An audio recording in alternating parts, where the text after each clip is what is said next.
Buenos días, hermanos, Dios les bendiga.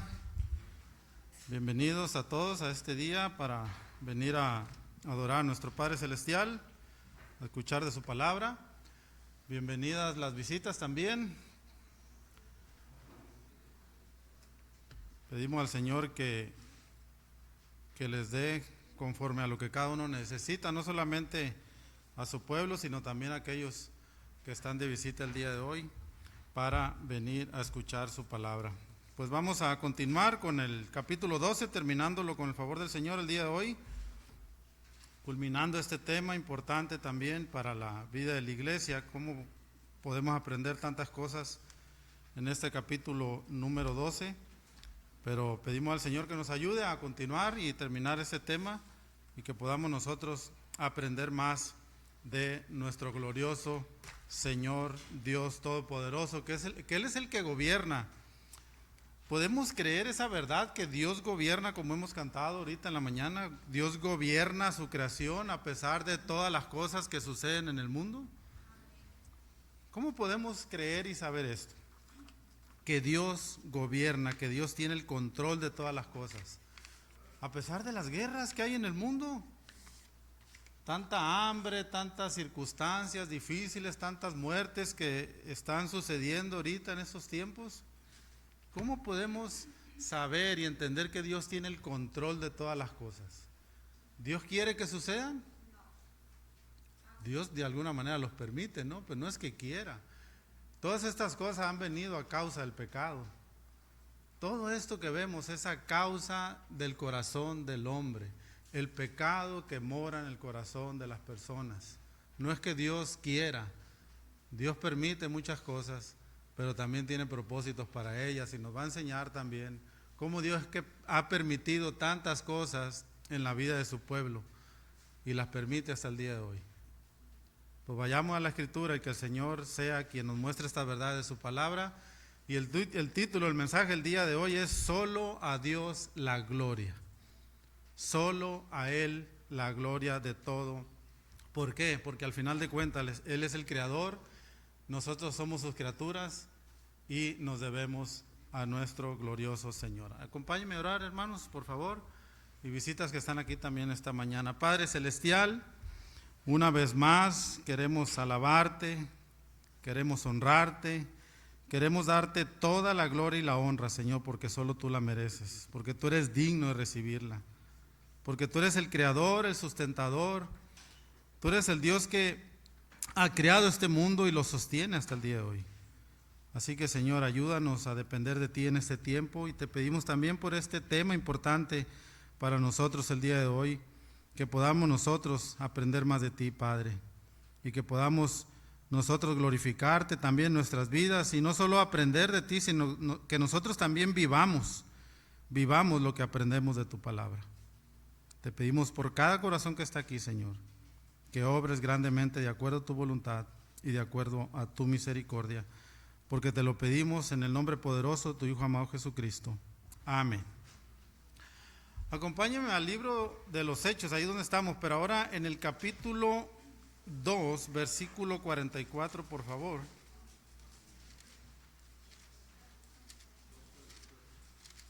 Capítulo 2 del libro de los Hechos, verso 44 al 47, por favor.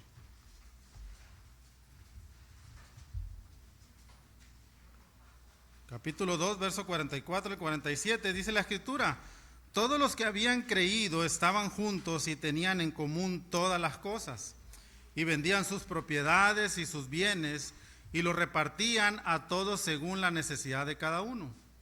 Y perseverando unánimes cada día en el templo y partiendo el pan en las casas, comían juntos con alegría y sencillez de corazón, alabando a Dios y teniendo favor con todo el pueblo, dice la Escritura.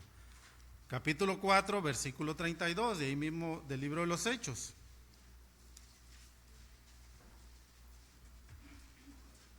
Y la multitud de los que habían creído era de un corazón y un alma, y ninguno decía ser suyo propio nada de lo que poseía, sino que tenían todas las cosas en común. Nos muestra estos versículos que una de las cosas que tenían el pueblo del Señor y aquellos primeros cristianos, aquellos que habían creído en Cristo, era la generosidad que ellos tenían, y entre ellos repartían sus propiedades, compartían lo que tenía cada uno con su prójimo, con sus hermanos. Por un lado, ¿por qué estoy nombrando estos versículos? Por un lado tenemos a la iglesia del Señor, tenemos a la familia del Señor, que ellos tenían muchas cosas en común, pero también ellos compartían el evangelio y compartían la palabra de Cristo, el evangelio que se les había dado encomendado. Pero por otro lado tenemos a los enemigos de Dios, a los enemigos del evangelio, a los enemigos de la iglesia. Y en esta época vamos a nombrar un poco, porque ha existido siempre los enemigos de Dios, y van a existir los enemigos del evangelio, los enemigos del cristianismo, aquellos que persiguen a la iglesia, que persiguen a los cristianos con un propósito de desaparecer la palabra del Señor. Y por este lado tenemos a la familia de los Herodes, que quisiera nombrar nada más un poco sobre esto para entrar en el contexto, en el texto que vamos a estudiar el día de hoy, y quisiera ver por lo menos tres. Es una familia muy grande, la familia de los Herodes, una familia muy grande, pero quiero nombrar tres. Por ejemplo, Herodes el Grande. ¿Quién fue este hombre? Bueno, él reinó por 40 años y gobernaba cuando Cristo nació. Y vamos a ir a Mateo capítulo 2. Quiero ver brevemente nada más para entrar en el texto que vamos a estudiar con el favor del Señor el día de hoy. Capítulo 2 del Evangelio de Mateo, versículo del 1 al 5. Herodes el Grande.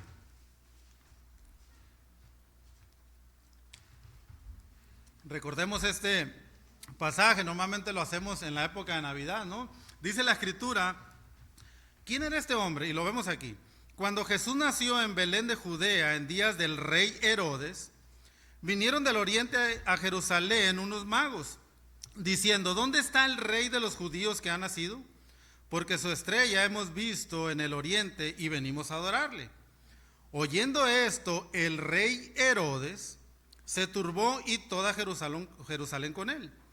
Y convocados todos los principales sacerdotes y los escribas del pueblo, les preguntó dónde había de nacer el Cristo. Ellos le dijeron, en Belén de Judea, porque así está escrito por el profeta. Versículos 7 y 8. Entonces Herodes, llamando en secreto a los magos, indagó de ellos diligentemente el tiempo de la aparición de la estrella. Y enviándolos a Belén dijo, id allá y averiguad con diligencia acerca del niño. Y cuando le halléis, ¿qué dice la Escritura? Hacédmelo saber para que yo también vaya y le adore. ¿Será verdad esto que está diciendo él? Conocemos la historia. ¿Qué es lo que quería hacer el rey? Bueno, desaparecer, al final de cuentas, a aquel niño que iba a nacer. ¿Por qué? Porque el pueblo clamaba que venía un rey. Bueno, ¿quién va a estar por encima de mí? ¿Otro rey? Bueno, pues entonces, ¿qué dice la Escritura? Versículo 16. Herodes entonces, cuando se vio burlado por los magos, se enojó mucho y mandó matar a todos los niños menores de 2 años que había en Belén y en todos sus alrededores, conforme al tiempo que había inquirido de los magos.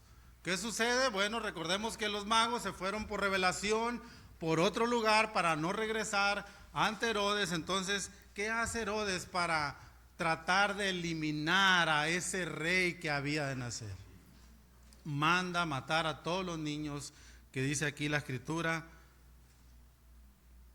menores de 2 años, para desaparecer sobre todo a ese rey que había de nacer. No quería que otro de fuera de su familia tomara el reino. Ahora vayamos a Herodes Antipas. ¿Quién es este hombre? ¿Se acuerdan? Este hombre fue, este rey, aquel borracho inmoral que tenía a la esposa de su hermano.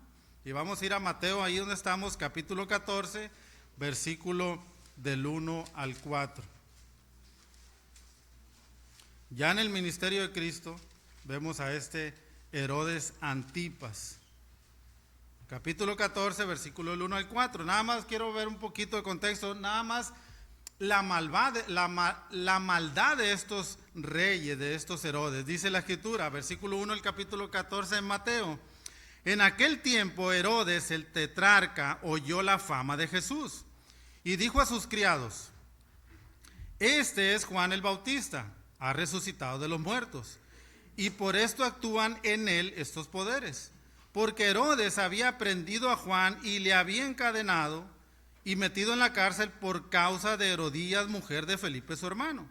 Porque Juan le decía: no te es lícito tenerla. Y Herodes quería matarle, pero temía al pueblo porque tenían a Juan por profeta. ¿Qué sucede? Más adelante, versículo 10. Y ordenó decapitar a Juan en la cárcel. ¿Por qué? Porque Juan iba y lo confrontaba con la palabra y le decía: no es lícito tener a esta mujer porque es tu cuñada. Enemigos del evangelio.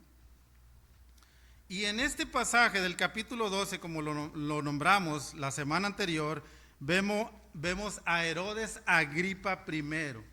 Y nos dice el versículo 1 y 2, es aquel que mató a Jacobo, hermano de Juan, y mandó a la cárcel al apóstol Pedro. En aquel mismo tiempo el rey Herodes echó mano a algunos de la iglesia para maltratarles y mató a espada a Jacobo, hermano de Juan.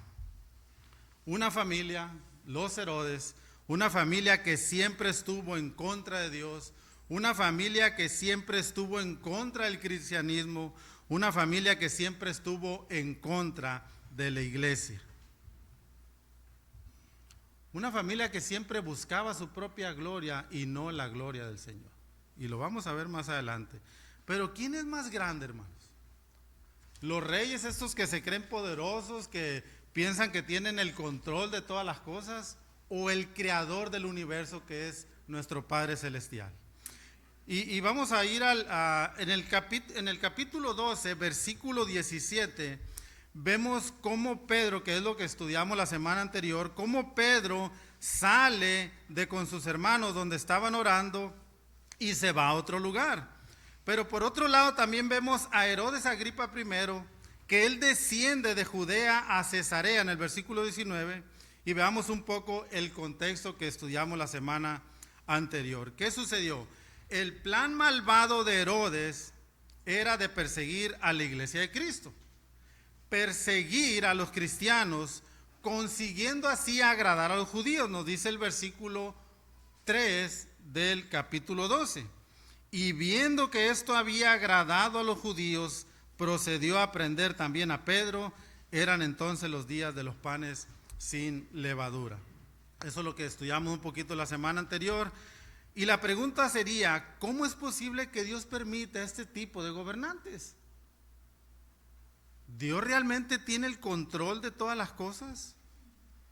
Incluso gobernantes que maltratan a su pueblo, aquellos que comparten el evangelio, la palabra del Señor, una comisión que el mismo Señor había encomendado a sus discípulos.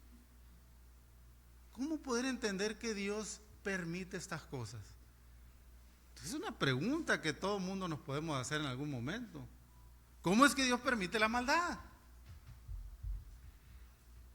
Miraba una película, ahora que estuve en reposo en casa, de un cristiano que era policía, y él tenía a su amigo, y este policía había recibido un ataque donde muere un amigo muy íntimo de él, que también era policía, y él no podía entender, y había una pregunta: ¿cómo es posible que Dios permita, porque este hombre también era cristiano, que Dios haya permitido que haya muerto mi amigo, que era creyente, que era cristiano, que seguía el evangelio, y el que lo mató está libre? Y es algo que lo turbaba a él completamente. Al final entiende que Dios, al final de cuentas, permitió con un propósito para él también. Pero son cosas y preguntas que nos podemos hacer en algún momento. Acompáñame al libro de Daniel, capítulo 4, por favor.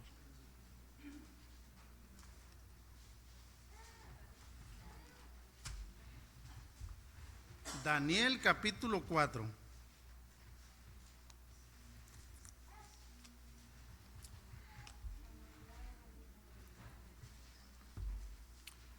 A Daniel lo conocemos normalmente como también revelaba sueños, ¿no? Revelador de sueños. Y aquí vemos en este capítulo cómo Nabucodonosor está contando su sueño a Daniel. Versículo 17, nos dice la escritura.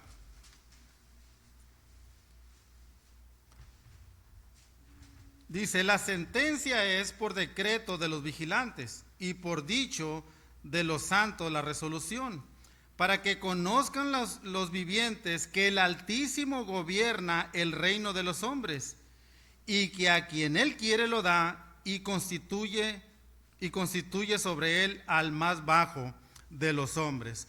Después de estas palabras, Daniel interpreta el sueño del rey. Y vamos al versículo 24 al 26, nos dice la escritura. 24 al 26 del mismo capítulo 4. Le dice Daniel, esta es la interpretación, oh rey, y la sentencia del Altísimo, que ha venido sobre mi señor el rey. Que te echará de entre los hombres, y con las bestias del campo será tu morada. Y con hierba del campo te apacentarán como a los bueyes, y con el rocío del cielo serás bañado, y 7 tiempos pasarán sobre ti, hasta que conozcas que el Altísimo tiene dominio en el reino de los hombres, y que lo da a quien él quiere. Versículo 26. Y en cuanto a la orden de dejar la tierra, la cepa de las raíces, o sea, un pequeño tronco con sus raíces, del mismo árbol, significa que tu reino te quedará firme, luego que reconozcas que el cielo gobierna.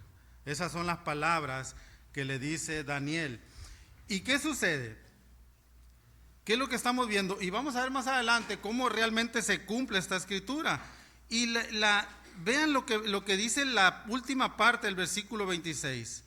Cuando le dice el Señor, digo Daniel, luego que reconozcas que el cielo gobierna, Nabucodonosor. O sea, en otras palabras, no importa cuán grande te consideres, oh rey. No importa cuán poderoso pienses que eres, oh rey. No importa cuán grande pienses que es tu reino, oh rey. No importa, en un soplo y en un instante, Dios puede quitártelo cuando menos lo pienses. Versículo 28 al 32 nos dice la escritura. Todo esto vino sobre el rey Nabucodonosor. Al cabo de 12 meses, paseando en el palacio real de Babilonia, habló el rey y dijo, ¿no es esta la gran Babilonia que yo edifiqué para casa real con la fuerza de mi poder y para gloria de mi majestad? ¿Se dan cuenta el orgullo, la soberbia de este rey? Y dice el versículo 31. Aún estaba la palabra en la boca del rey, cuando vino una voz del cielo, a ti se te dice, rey Nabucodonosor, el reino ha sido quitado de ti.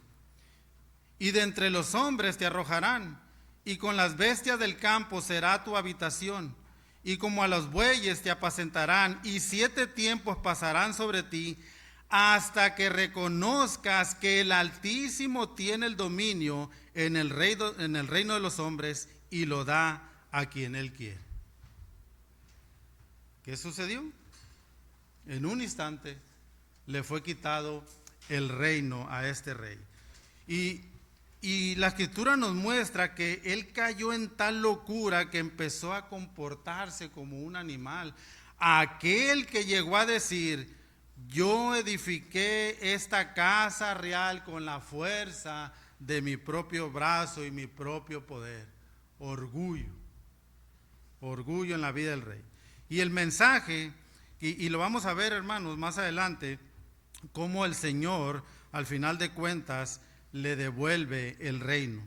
Pero vean lo que dice en el versículo 36 y 37. En el mismo tiempo mi razón me fue devuelta y la majestad de mi reino, mi dignidad y mi grandeza volvieron a mí, y mis gobernadores y mis consejeros me buscaron, y fue restablecido en mi reino, y mayor grandeza me fue añadida. Versículo 37. ahora yo, dice Nabucodonosor, alabo, engrandezco y glorifico al Rey del cielo, porque todas sus obras son verdaderas y sus caminos justos, y él puede humillar a los que andan con soberbia. Wow.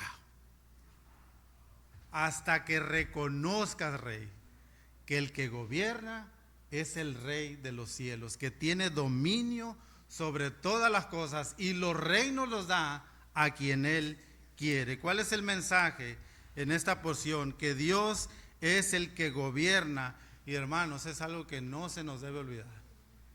A pesar de todas las cosas y a pesar de que estos gobiernos del mundo se crean que tienen el control de todas las cosas, no es así. Dios mismo lo permite. A Nabucodonosor le fue dado y devuelto ese reino hasta que reconoció que Dios es el que dirige, dispone y gobierna todas las cosas. ¿Por qué vemos al rey Herodes Antipas I gobernando en el tiempo del libro de los Hechos? Capítulo 12. Porque Dios así lo permitió. ¿Se le saldría de control al Señor todas las cosas, la muerte de Jacobo? Claro que no, ya lo estudiamos la semana anterior. Dios mismo así lo permitió. Dios tiene el control y Él pone y quita a quien Él quiere. Solo a Dios la gloria. Él es el que gobierna. Ahora vayamos ya al capítulo 12 y vamos a partir del versículo 17 al 19 para entrar un poquito en el contexto. Capítulo 12 del libro de los Hechos. Ahí nos quedamos, versículos 17 al 19. Recordemos que Pedro llegó, vemos cómo Dios obró en la vida de Pedro, tantos milagros que el Señor hizo. Pedro llega a donde estaban los hermanos orando por Pedro, y nos dice la escritura en el verso 17, pero él, o sea Pedro, ya cuando entró con los hermanos, dice, haciéndoles con las manos señal de que callasen, tranquilos. Yo sé que había un alboroto ahí, imagínense, ¿no? Cómo Dios había respondido a las oraciones de estos hermanos, pues había gozo, y le dice Pedro, cállense. Y les comenta Pedro cómo el Señor le había sacado de la cárcel. Recordemos que ya comentamos, él empieza a dar su testimonio, cómo había sido que el Señor lo había sacado de la cárcel. Y dijo, hacer saber esto a Jacobo y a los hermanos, y salió y se fue a otro lugar. Este Jacobo que está hablando aquí ahora la escritura no es el mismo que al final de cuentas ya había sido asesinado. Se sugiere que es el hermano de nuestro Señor Jesucristo, que viene siendo Santiago, aquel que escribió la carta a Santiago, y esto lo vamos a ver más adelante, hermanos. A este hermano de nuestro Señor Jesucristo lo vamos a ver más adelante, ya en el capítulo 15, porque era parte del liderazgo de la iglesia en Jerusalén. No lo vamos a ver ahorita porque más adelante lo vamos a ver, pero era el hermano de nuestro Señor Jesucristo, Jacobo, o sea Santiago. Y le dice Pedro, háganselo saber a Jacobo y también a los hermanos lo que ha sucedido, que el Señor ha respondido a sus oraciones. Dios obró grandemente. Pero ¿qué hace Pedro? Se fue a otro lugar y dice el versículo 18, luego que fue de día, vean lo que dice la escritura, hubo no poco alboroto. No poco alboroto hubo ahí. ¿Por qué? Por lo que había sucedido. Y dice la escritura que entre los soldados sobre lo que había sido de Pedro. Recordemos cómo había sucedido las cosas, cómo Dios había mandado su ángel para sacar a Pedro de la cárcel, y había no poco alboroto entre los soldados. ¿Qué había sucedido? No sabían qué había pasado realmente. Lo único que cuando menos pensaron, dice el verso 19, mas Herodes, buscado sea Pedro sin hallarle, nos dice la escritura, después de interrogar a los guardias, ordenó llevarlos a muerte. Y este interrogatorio sugiere que ellos fueron torturados para que dijeran realmente dónde estaba Pedro, pero ellos no sabían. No sabían. Y después, ¿qué hace Herodes? Descendió de Judea a Cesarea y se quedó allí. Pues imagínense, ¿no? Si los soldados hubieran estado de acuerdo, hubieran hecho un plan para sacar a Pedro de la cárcel, pues ¿para qué quedarse para ser muertos? Porque ellos sabían que si algún preso se les salía o se escapaba de sus manos, ellos iban a la muerte. Era una sentencia para ellos. Al final de cuentas, no sabían, nos dice la Escritura, hubo no poco alboroto entre los soldados de lo que había sucedido. No sabían qué había pasado. Vemos entonces la salida de Pedro, la salida de Herodes, ya en el versículo 19. Y no solamente vemos, hermanos, la maravillosa sorpresa para la iglesia, vaya sorpresa para Herodes también, que no supo qué realmente había sucedido con Pedro. Estaba tan confuso que de alguna manera se va del lugar, se va de Jerusalén y se va del problema. Al final de cuentas, él se va a otro lugar y vamos a ver qué es lo que sucedió más adelante también con él. Realmente, si había no poco alboroto entre el pueblo de lo que había sucedido, él había sido culpable de la muerte de Jacobo, pero lo de Pedro se le salió de las manos. Y la credibilidad del pueblo para él se le salió de control, no supo qué había sucedido. Ni los soldados ni el rey sabían lo que había pasado. Él fue culpable de la muerte de Jacob, pero ahora Pedro ya no estaba más. El plan malvado de Herodes y de los judíos se había venido abajo. Dice el versículo 11, cuando dice ya Pedro sale, ahora entiendo verdaderamente que el Señor ha enviado su ángel y me ha librado de la mano de Herodes y de todo lo que el pueblo de los judíos esperaba de mí. Ya el plan se había venido abajo. Hemos visto cómo el Señor había puesto su mano poderosa sobre Pedro y sobre la vida de la iglesia. Seguramente hubo diferencia de opiniones de lo sucedido. Había no poco alboroto entre el pueblo. Los guardias tuvieron que ver. Imagínense, ¿no? El pueblo. ¿Habrán tenido que ver los soldados? También estaban surgiendo los rumores de milagros que estaban sucediendo.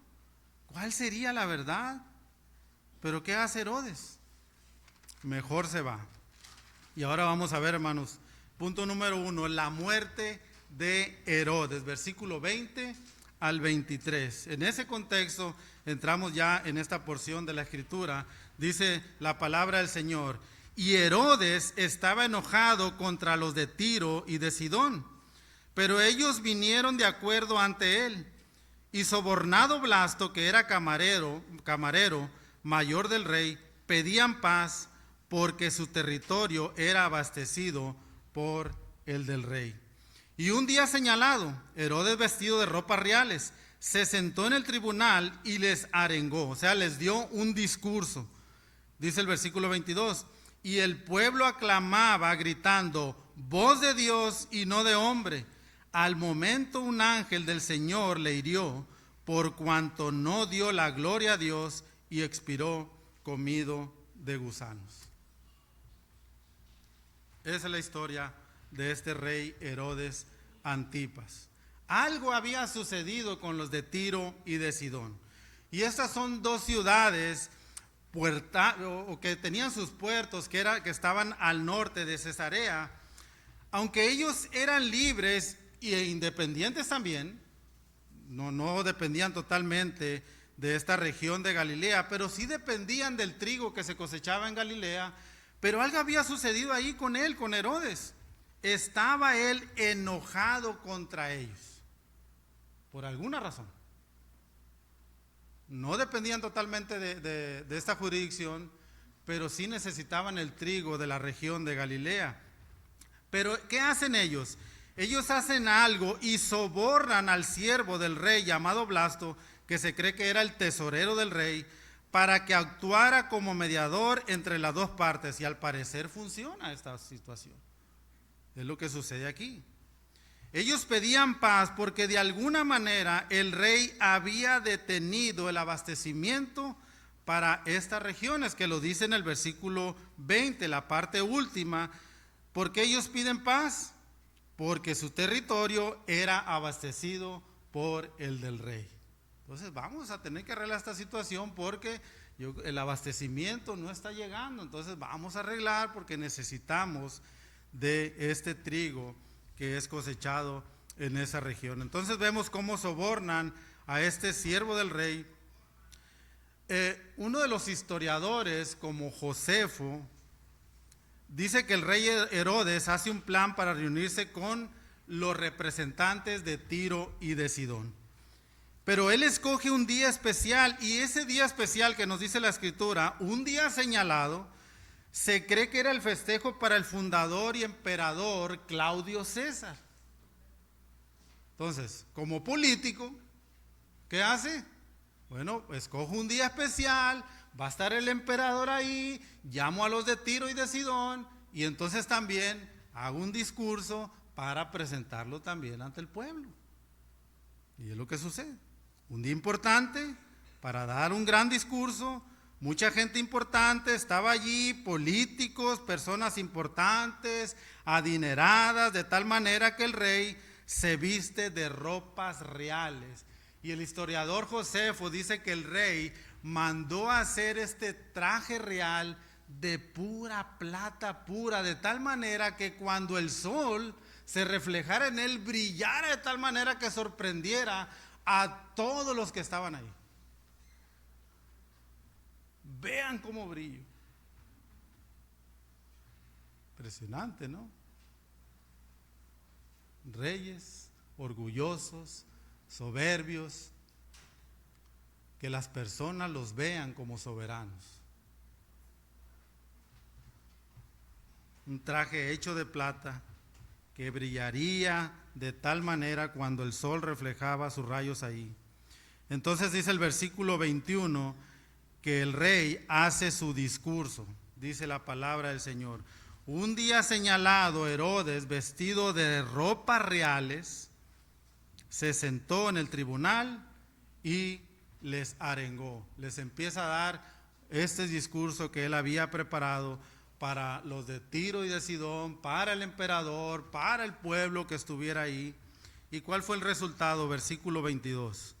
Y el pueblo aclamaba gritando, voz de Dios y no de hombre. Voz de Dios y no de hombre. Imaginemos la escena, hermano. Imaginemos un poquito la escena. Los de Tiro y de Sidón, esos que habían venido a pedir paz, que sobornaron a este siervo del rey Blasto. Vemos al emperador romano Claudio sentado ahí, al pueblo, gente importante de todas las regiones. Herodes vestido de ropas brillantes, con un discurso que maravilló al pueblo.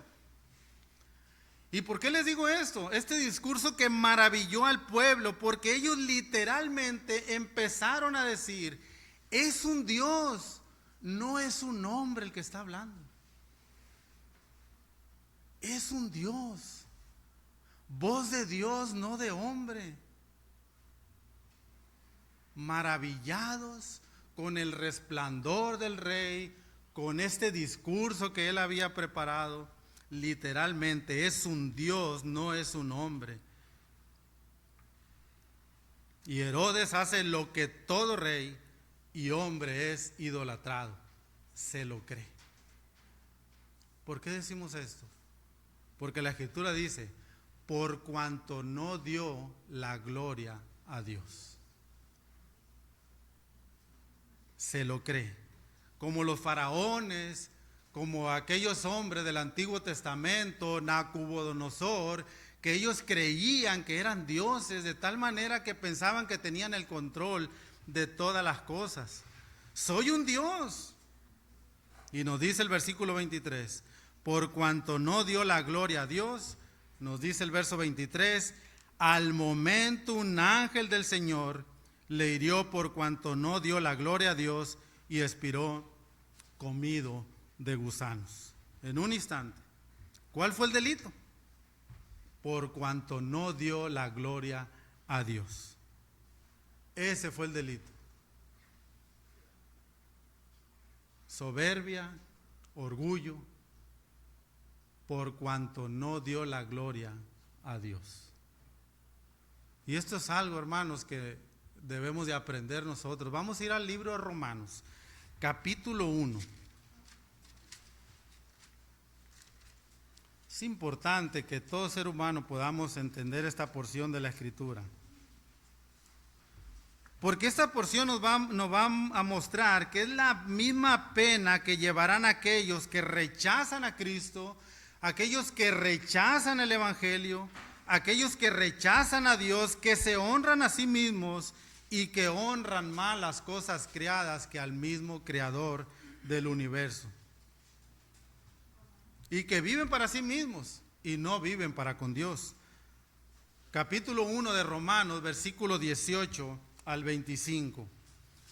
Nos dice así la palabra del Señor: porque la ira de Dios se revela ¿desde dónde?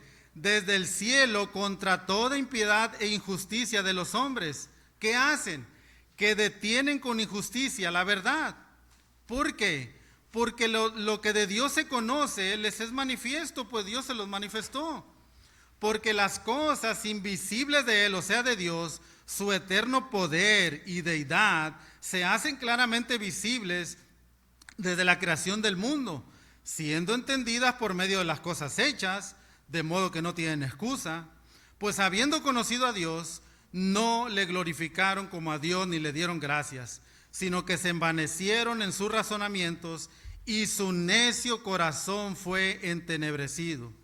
Profesando ser sabios, se hicieron necios y cambiaron la gloria de Dios incorruptible en semejanza de imagen de hombre corruptible, de aves, de cuadrúpedos, de reptiles, por lo cual también Dios los entregó a la inmundicia, a las concupiscencias de sus corazones, de modo que deshonraron entre sí sus propios cuerpos, ya que cambiaron la verdad de Dios por la mentira, honrando y dando culto a las criaturas antes que al Creador, el cual es bendito por los siglos.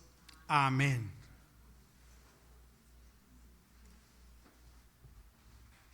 El ser humano no dándole la gloria a Dios, sino honrando más las cosas creadas, en lugar de glorificar o darle la gloria a aquel mismo que las ha criado.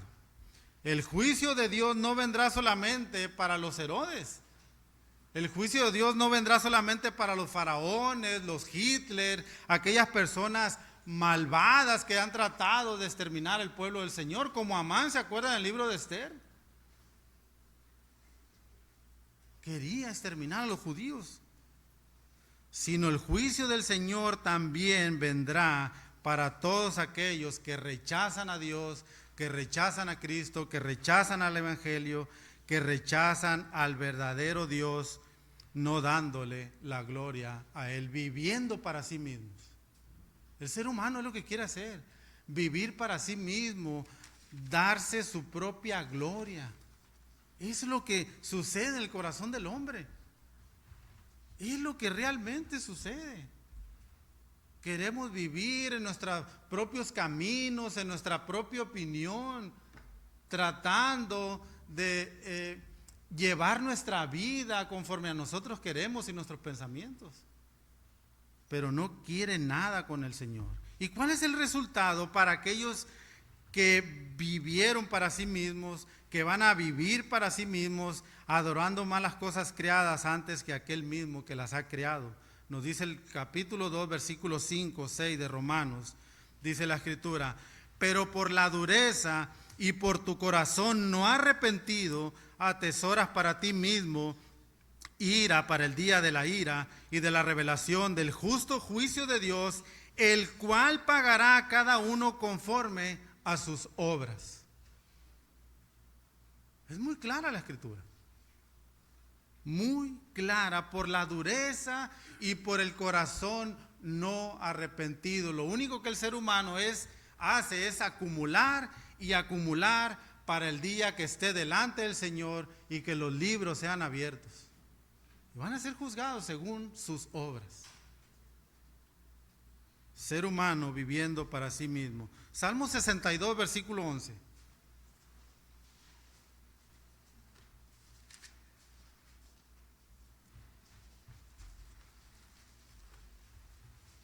Versículo 11 y 12 del Salmo 62. Dice el salmista: una vez habló Dios, 2 veces he oído esto. ¿Qué cosa? Que de Dios es el poder, y tuya, oh Señor, es la misericordia, porque tú pagas a cada uno conforme a su obra.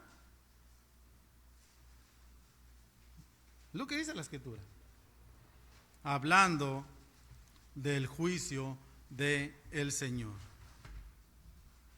No seas tú uno de ellos. Tú que estás aquí, no seas uno de ellos que tenga que enfrentar el juicio del Señor. Ya sea hombre, mujer, joven que estás aquí, no rechaces el Evangelio. Tal vez tus padres desde niños te están anunciando el Evangelio y te están invitando que vengas a Cristo como Señor y Salvador. No lo rechaces. Aquí en la iglesia también se te ha enseñado que el único camino que nos lleva a la salvación y al Padre es solamente Cristo. No hay otro. No rechaces el Evangelio. No te des la gloria a ti mismo. El ser humano piensa, y también los jóvenes piensan, que lo que consiguen es por su inteligencia, los logros que consiguen es porque son fuertes, sí. Como seres humanos y jóvenes pueden estar fuertes. Pero ven y conoce la palabra del Señor, ven a Cristo, conoce al Señor y te darás cuenta que sin Dios no somos absolutamente nada. Nada. En un instante el Señor puede quitarnos la vida cuando Él quiere.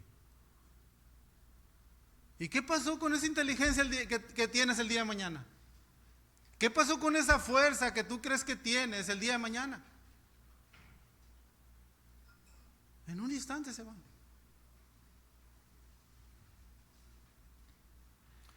Apocalipsis 3:17, una del mensaje que Dios le dice a la iglesia: porque tú dices, yo soy rico y me he enriquecido y de ninguna cosa tengo necesidad. ¿Y saben qué le dice el Señor?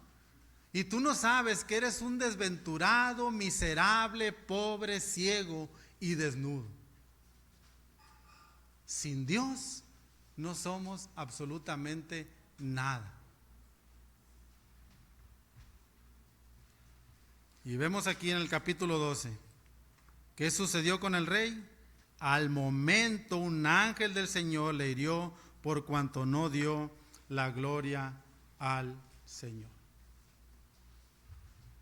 Dice el historiador Josefo que Herodes, en el momento que le cae la enfermedad, él tuvo 5 días de terrible agonía, de dolor impresionante, hasta que él murió finalmente de sufrimiento, comido de gusanos.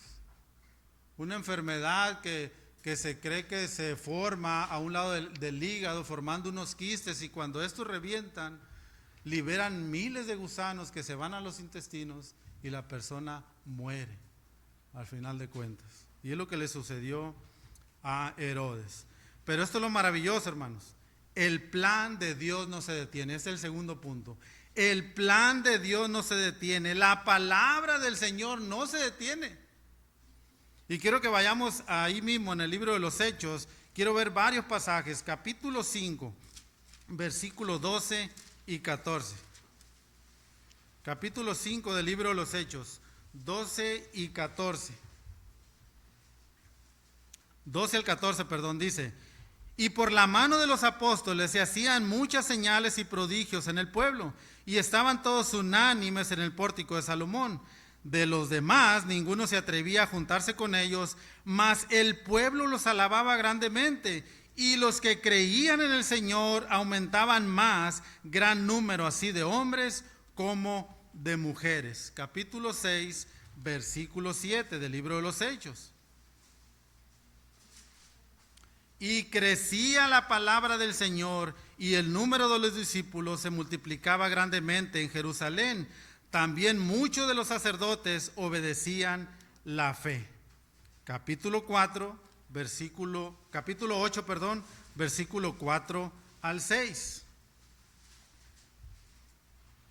Pero los que fueron esparcidos iban por todas partes anunciando el evangelio. Entonces Felipe descendió a la ciudad de Samaria, les predicaba a Cristo, y la gente unánime escuchaba atentamente las cosas que decía Felipe, oyendo y viendo las señales que hacía. Capítulo 9, versículo 20 al 22. ¿Se acuerdan de Saulo de Tarso? En un instante empezó a compartir el evangelio. Capítulo 9, versículo 20 al 22. Y dice: enseguida predicaba a Cristo en las sinagogas diciendo que este era el Hijo de Dios. Y todos los que le oían estaban atónitos y decían: ¿no es este el que asolaba en Jerusalén a los que invocaban este nombre? Y eso vino acá para llevarlos presos ante los principales sacerdotes. Pero Saulo mucho más se esforzaba y confundía a los judíos que moraban en Damasco, demostrando que Jesús es el Cristo. Capítulo 11, versículo 19 al 21. Ahora bien, los que habían sido esparcidos a causa de la persecución que hubo con motivo de Esteban, pasaron hasta Fenicia y Chipre y Antioquía, no hablando a nadie la palabra, sino solo a los judíos. Pero había entre ellos unos varones de Chipre y de Cirene, los cuales cuando entraron en Antioquía, hablaron también a los griegos, anunciando el evangelio del Señor Jesús. Y la mano del Señor estaba con ellos, y gran número creyó y se convirtió al Señor. Nos dice el versículo 24 al 25 del capítulo 12. Este es el otro punto. El plan de Dios no se detiene, hermanos. Después de la muerte de Herodes, pero la palabra del Señor crecía y se multiplicaba, nos dice el texto. La palabra del Señor crecía y se multiplicaba. Y Bernabé y Saulo, cumplido su servicio, volvieron de Jerusalén, llevando también consigo a Juan, el que tenía por sobrenombre Marcos. Después de que ellos cumplieron de llevarle el alimento que necesitaban los hermanos, ¿se acuerdan de este tema que compartió nuestro hermano Giovanni de la iglesia de Antioquía, que lo va a retomar Lucas nuevamente? Ellos regresan, pero ahora llevan también a Juan, el que tenía por sobrenombre Marcos, también para el ministerio. La palabra del Señor, hermanos, no se detiene. La palabra del Señor es predicada. Y los versículos que leímos anteriormente, el libro de los Hechos, normalmente la palabra del Señor se predicaba más después de una persecución. Ese es el contexto de lo que leímos.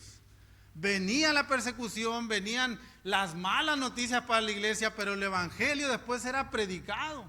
El Señor abría puertas para que la palabra del Señor corriera a los perdidos, a aquellos que necesitaban ser salvados por Cristo, cambiando, renovando, reformando personas. La iglesia sale adelante. ¿Por qué? Porque Dios la sostiene. ¿Se acuerdan lo que el Señor dijo en Mateo 16, versículo 18? Edificaré mi iglesia y el Hades no prevalecerá contra ella. Solo a Dios la gloria. Él es el que gobierna sobre todas las cosas. A pesar que vienen personas, a pesar que vienen reyes queriendo detener el evangelio, no hay poder ni ser humano que pueda hacer esto. ¿Por qué? Porque Dios es más grande que todas las cosas. A pesar de los Herodes, la palabra de Dios no puede ser detenida. La iglesia de Dios, hermanos, y esto lo vemos, no se apoyó en palancas, en políticos que le echaran la mano para que les dieran un lugar o les abrieran puertas para predicar el evangelio. Es el Señor. El Señor es el que abre las puertas, pone los lugares, pone las personas y lleva a sus hijos, lleva a la iglesia a compartir el evangelio, las buenas noticias para los perdidos. Así como un día vinieron a nosotros también estas buenas noticias. Hebreos capítulo 4, versículo 16. Acerquémonos pues confiadamente al trono de la gracia para alcanzar misericordia y a hallar gracia para el oportuno socorro, nos dice la Escritura. En resumen, hermanos, ¿qué podemos o qué hemos aprendido en este capítulo 12 del libro de los Hechos? Muchas cosas, y no nos podemos detener en cada una de ellas. Pero quiero nombrar 3, por lo menos. ¿Se acuerdan de Pedro? Y una de las cosas es, podemos tener paz aún en las situaciones difíciles. Pedro, ¿qué estabas haciendo cuando estabas encarcelado? Dormido, tranquilo, en paz. A pesar de que en su mente estaba la posibilidad que también podía ser muerto como Jacob. En paz. ¿Se acuerdan de David?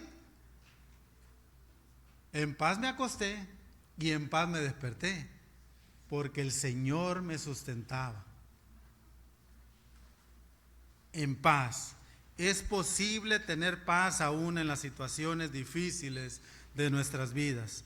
Número 2, podemos estar orando como iglesia esperando lo mejor de Dios, aún sabiendo que su voluntad se va a hacer, no la de nosotros. Pero podemos estar confiando. ¿Se acuerdan la iglesia? Llega esta muchacha, Rode, aquí está Pedro. No, está loca. Y estaban orando por Pedro, pidiéndole al Señor que liberara a Pedro, seguramente. Y Pedro tocando la puerta. Y ellos dudando. Posiblemente estaban esperando lo peor y no lo mejor, que el Señor lo iba a librar de estas cadenas que le cayeron de las manos. Podemos estar orando como iglesia, esperando lo mejor de Dios. Nos dice Efesios 3:20, y aquel que es poderoso para hacer todas las cosas mucho más abundantemente de lo que pedimos o entendemos. Y por último, podemos confiar que los planes y los propósitos de Dios se llevarán a cabo. Él tiene la última palabra. Su evangelio seguirá hasta lo último de la tierra, porque es algo que el Señor se lo dijo a los discípulos. Es algo que el Señor se lo dijo en el libro de los Hechos, capítulo 1, versículo 8. Me van a ser testigos todos estos lugares y también hasta lo último de la tierra. El evangelio será predicado porque el Señor así lo ha declarado en su palabra. La tierra y los cielos pasarán, pero mi palabra permanece para siempre. La honra y la gloria sea solamente para el Señor. Apocalipsis nos dice, y a todo lo criado que está en el cielo y sobre la tierra y debajo de la tierra y en el mar y a todas las cosas que en ellos hay, oí decir, al que está sentado en el trono y al Cordero, sea la alabanza, la honra y la gloria y el poder por los siglos de los siglos. Amén. Palabras de Juan que le fueron reveladas y lo plasma para que nosotros podamos entender también que el Señor tiene la última palabra y a Él solo la gloria y la honra, no solamente ahorita, no solamente en el pasado, sino por los siglos de los siglos. Amén. Que el Señor nos ayude a atesorar esta verdad en nuestro corazón y a pesar, hermano y hermana, en las situaciones difíciles que puedas estar pasando o que pudieran venir a tu vida, confía en el Señor. Confía en Cristo, que Él tiene el control de todas las cosas en sus manos. ¿Por qué? Porque Él es el creador y Él es el sustentador de todas las cosas y de nuestras vidas. Vamos a orar entonces. Padre Celestial, queremos honrarte, Señor, una vez más, dándote muchas gracias por tu palabra, Señor, porque tu palabra es para nosotros la guía que necesitamos para caminar en este mundo, Señor. Lámpara es a nuestros pies tu palabra y lumbrera nuestro camino, dice el salmista. Así que, Señor, ayúdanos a atesorar esta verdad en nuestra mente y nuestro corazón, que nosotros podamos vivir confiados, Señor, que eres tú en nosotros y que tus planes se llevarán a cabo, Señor, a pesar de los tropiezos, de las circunstancias difíciles que puedan llevar a nuestra vida. Tú tienes el control, Señor, de todas las cosas. Te alabamos, pues te bendecimos y te honramos. Nos ponemos delante de ti en el nombre poderoso de tu Hijo amado Jesucristo. Amén.